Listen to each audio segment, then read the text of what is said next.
This video covers the answer to question 8 of my second global warming quiz. Over 30,000 scientists can't be wrong, can they?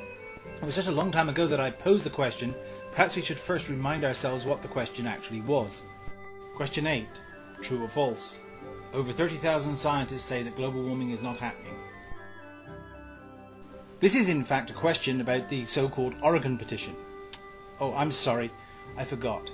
That became so discredited that they had to rename it. It's now called the Global Warming Petition Project.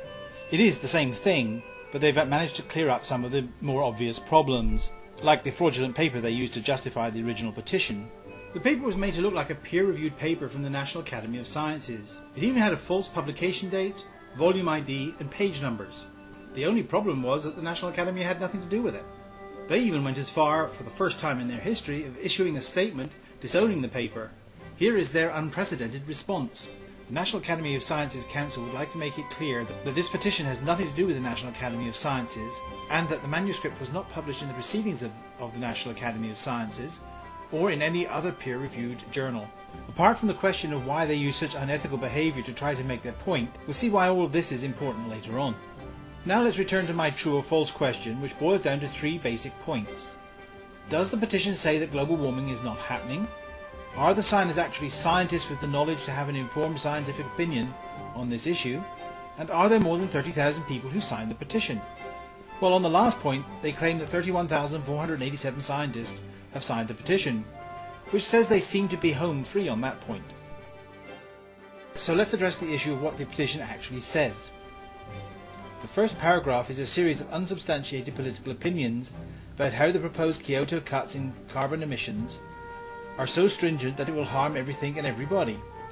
Oddly, the same people in different venues claim that the Kyoto Accord was so weak that it would actually make no difference to the carbon emissions. Only in politics can you have it both ways. The second paragraph is about the science, which is what we are dealing with here. So let me read what it says.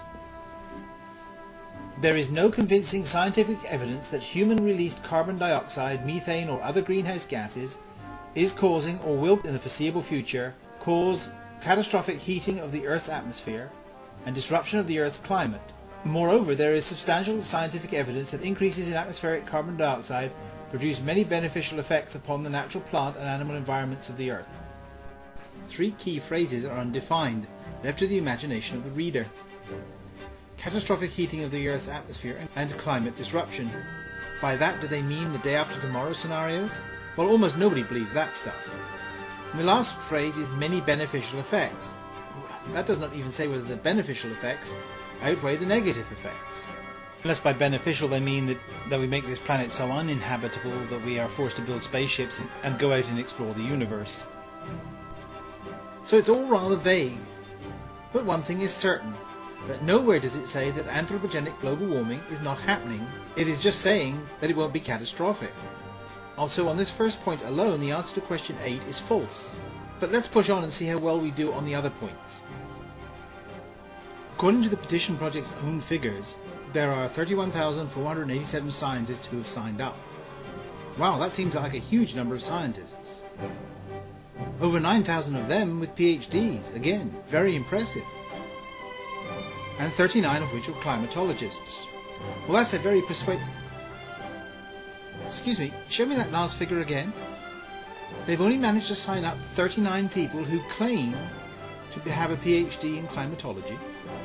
Those are the people who know most about the climate, and there are tens of thousands of them in the United States.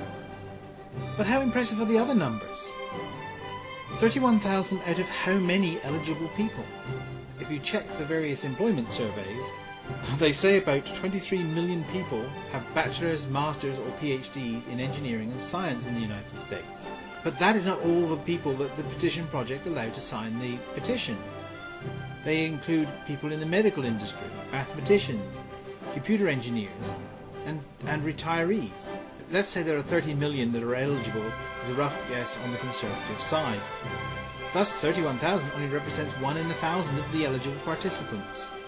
Now that is people who claim to be climatologists, PhDs or even scientists. How thoroughly do they check? There have been several studies by various news organisations which indicate their checking process is fundamentally flawed. But I thought I'd try it out for myself, and that is why this video has been so long in coming out. I've been researching the issue. This is what I did. I went to the Petition Project's own website and selected the option List of Signers by State. I then chose a relatively small state that I knew had a disproportionately large number of research scientists with PhDs. The reason why I chose a small state that limits the possibility of duplicate names. From that list I extracted all those that claimed to have a PhD.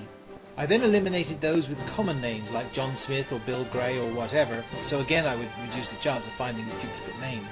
This left me with a long list of PhD unique names in a relatively small geographic area. I then got the computer to randomly select about half the names, which turned out to be over 100, and researched those names to try to verify their qualifications. To do this, I first googled their full names. If I could not find them there, I checked in the yellow pages in our local library. Now when you do a PhD, you generally produce several publications along the way, and if nothing else, the contents of your thesis are published. So I checked the scientific literature for authors by that name. The results of this survey enabled me to classify the names of each of my 100 plus signers into several different categories.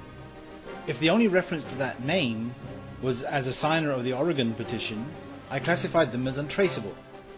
If I found the person but there was no indication of any academic record and they were in a job that doesn't really usually require a PhD, I classified them as no PhD.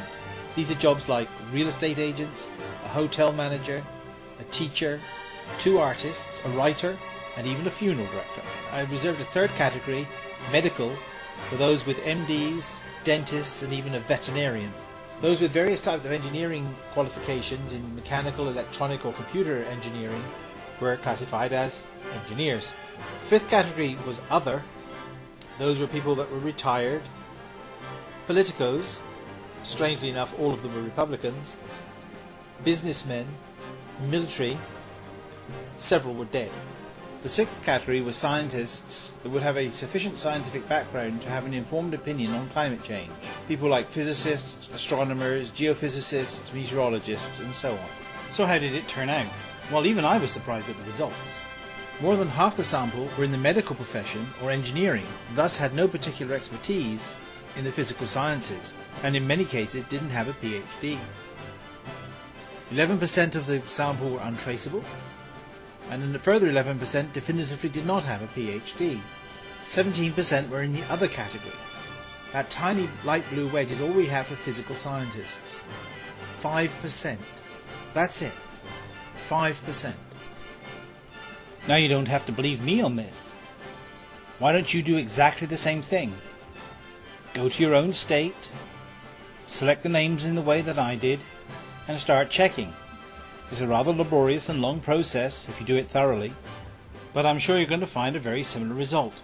So we're not talking about 9,000 PhDs, but in reality about 450 PhDs, which makes our proportion of our science community even smaller again. That means that most of the people that are signing this aren't scientists. So on a second point, the answer to question 8 is also judged to be false. So let's briefly return to the issue of whether more than 30,000 scientists have signed the petition. From my survey, we find that over 10% of the signers are untraceable, which is very similar to results from other surveys of the past. A similar percentage lied about their qualifications, so may well be bogus. So if you add those to the other category, we could, with reasonable justification, discount a third of the signatures. There is the point that I brought up at the very beginning, about the fraudulent justification of the paper, was used to entrap nearly 20,000 of the original signers. So, in my opinion, the answer to the question 8 is also false on the over 30,000 point as well. In summary then, question 8 fails on all of these 3 basic points. There are not 30,000 valid signatures, they are mostly not scientists, and in fact include a very small proportion of informed scientists, and at no point does the petition claim that global warming is not happening. That's it for today. Keep safe. Bye for now.